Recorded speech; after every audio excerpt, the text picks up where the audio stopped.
दिल में निशानी रखले बानी तोहरा प्यार के। कहत जमाना के देखा दी सीना फाड़ के।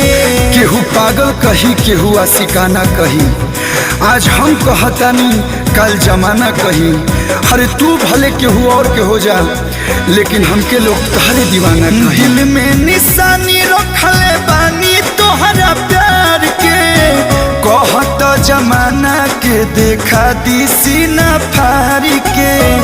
आज तोहर फोटो बा हो, आज तोहर फोटो बा करे जावा में टांगल। आज तोहर फोटो बा करे जावा में टांगल। यही से दीवाना तोहर भइल बाटे।